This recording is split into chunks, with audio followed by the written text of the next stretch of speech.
Buenos días, es un placer estar aquí en el Rastro de Madrid, el sitio que lleva más de 5 siglos funcionando y dando un servicio muy especial a los madrileños y a cuantos los visitan. Mi libro es la primera parte de la vuelta al mundo que llevaron a cabo conjuntamente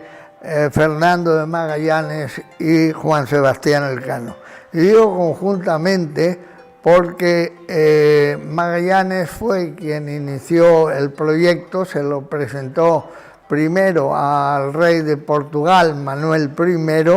y a continuación, habiéndosele denegado la autorización por parte del Reino de Portugal, pues decidió cruzar a España y entonces, llamándose como se llamaba Fernão de Magallanes, con su nombre portugués, cambió ese nombre por el de Fernando o Hernando de Magallanes. Digamos que fue una especie de hacerse nacional de los reinos de España y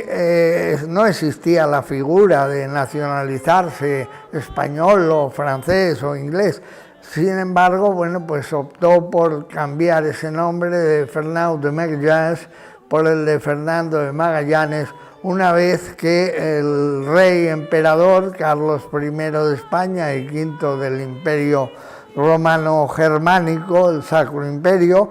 pues le aprobó el proyecto que tenía para viajar a las Islas de las Especias por el camino de Poniente. Es decir, Magallanes estaba convencido de que había un paso entre el Océano Atlántico y el Pacífico en el sur del continente americano.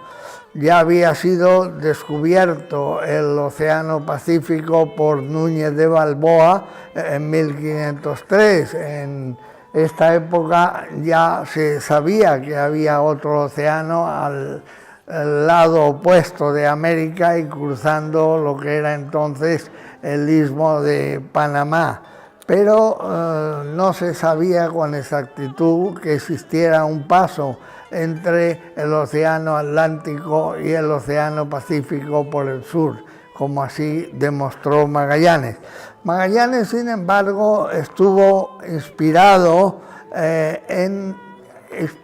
informado por un tal Martin Blenheim, un alemán de Nuremberg, que era un geógrafo y un cartógrafo, que se fue posteriormente a vivir a Portugal y que llegó a entrar y tomar parte en una flota portuguesa que fue hacia lo que hoy en día es el sur de Argentina, la Patagonia, buscando ese estrecho.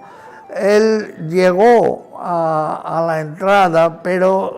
no llegó finalmente a cruzarlo porque parece ser que le dijeron que era tan peligroso y los nativos de aquella zona le informaron que sí, que existía el paso, con lo cual él posteriormente lo cartografió, hizo mapas y se los entregó en el Archivo Real de Portugal, que es donde Magallanes posteriormente pudo verlos por indicación del propio Martin Blenheim, con el que estuvo en las horas de su muerte en el Hospital de Todos los Santos de Lisboa. Magallanes, con su grupo de 5 naves,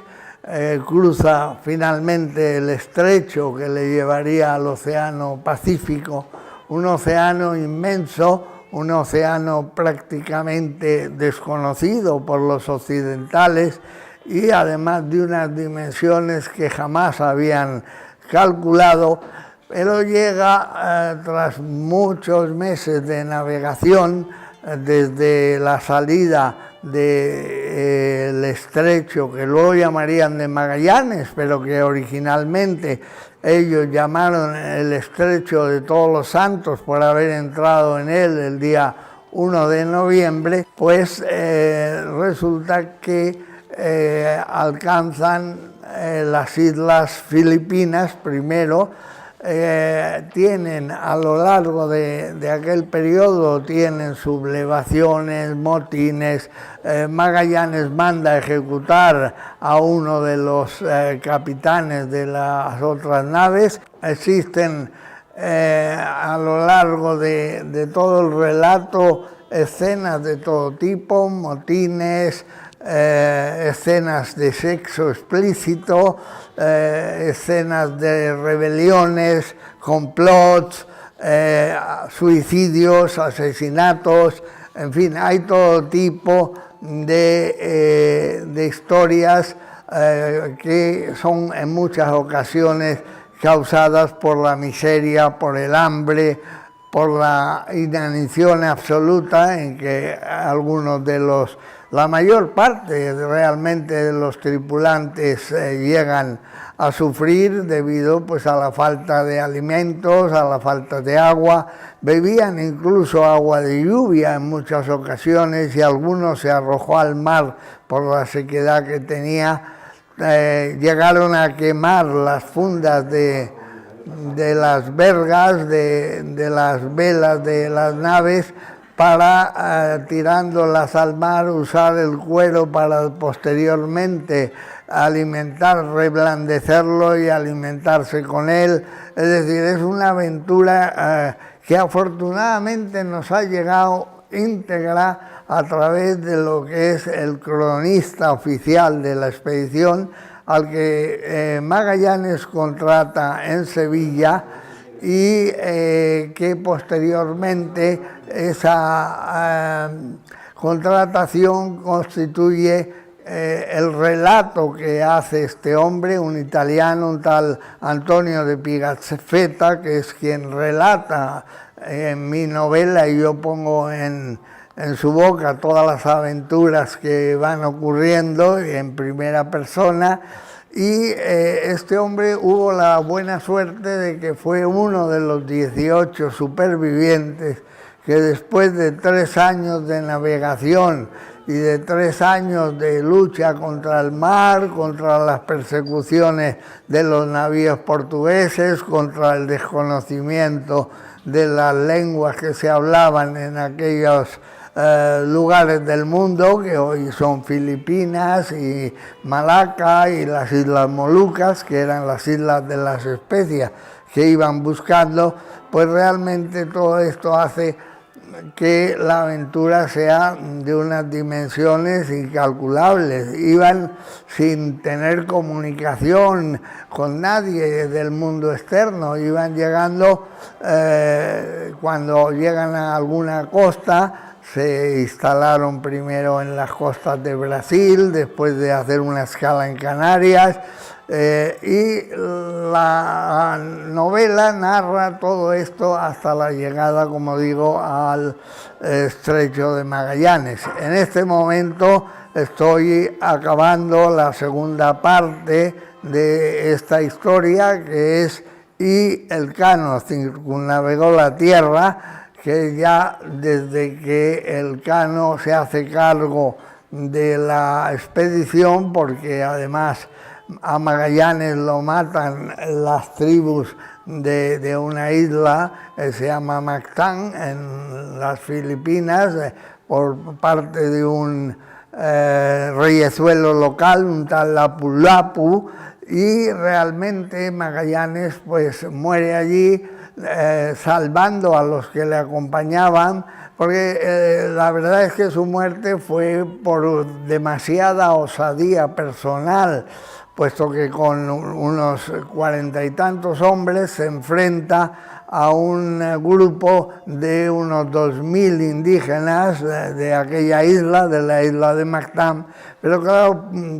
poseído de la idea de que tenían armas de fuego y los indígenas solo contaban con lanzas, flechas y palos, pues creyó que podría derrotarlos, y bueno, no los derrotó. Él murió en aquella batalla de Mactán el 27 de abril, y a partir de entonces ocurren una serie de episodios hasta que el Cano, con una sola nave, regresa por la vía del sur de África, por la zona del Cabo de Buena Esperanza, en Sudáfrica, rodeando todo el continente, y con muchos riesgos y muchas tribulaciones, hasta volver a Sanlúcar de Barrameda el 6 de septiembre de 1522. Es decir, fue una aventura que duró prácticamente 3 años menos 2 semanas desde su partida en Sanlúcar de Barrameda, con lo cual, bueno, pues tenemos ahora un centenario que nos va a llevar a una duración de 3 años, 1519, 1522, 2019, 2022. Esta aventura, como antes estaba comentando, constituye el primer gran paso hacia la globalización, puesto que abrió las rutas para el comercio con Oriente, pero por la vía del cruce por el estrecho actual de Magallanes, y de esta manera las flotas españolas podían llegar a las islas de las Especias, de una forma directa, sin pasar por los territorios adjudicados mediante el Tratado de Tordesillas por el papado al Reino de Portugal. Ahí la historia es que el Reino de Portugal y el Reino de Castilla, España, en definitiva, lo que se repartieron con la bendición del Papa, que entonces era quien mantenía todo el poder sobre reyes y reinos, mantenía la prevalecencia en torno a aquellas islas y en torno a todos los territorios, con lo cual adjudicó unas a Portugal y otras a España. Y fueron respetuosos, y el propio rey Carlos I respeta esa historia y ese compromiso del Tratado de Tordesillas, no tocando o no haciendo asentamientos ni estableciendo vasallajes a los reinos y a los territorios que estaban adjudicados a Portugal. En cualquier caso, la globalización se inició en aquel año de 1521, en que por primera vez se llega a las Islas de las Especias, que hay que tener en cuenta además que las especias eran más caras y más importantes que el oro, es decir, 1 gramo de mostaza costaba más que 1 gramo de oro. Con lo cual, la mercancía en especias que trajo la única nave, la Victoria, capitaneada por Juan Sebastián Elcano, fue suficiente para pagar todos los gastos de aquella expedición y para dejar muy buenos dineros a la corona de España y, por supuesto, a los 18 navegantes supervivientes que consiguieron dar la primera vuelta al mundo. Y además dieron la primera vuelta al mundo en el más amplio sentido de la palabra, porque no solamente constituyó el hacer la circunnavegación de la Tierra, sino que además contribuyó a abrir ese mundo de globalización, de intercomunicación, que hasta entonces no existía. Interesante. Señor, como eu aprendi.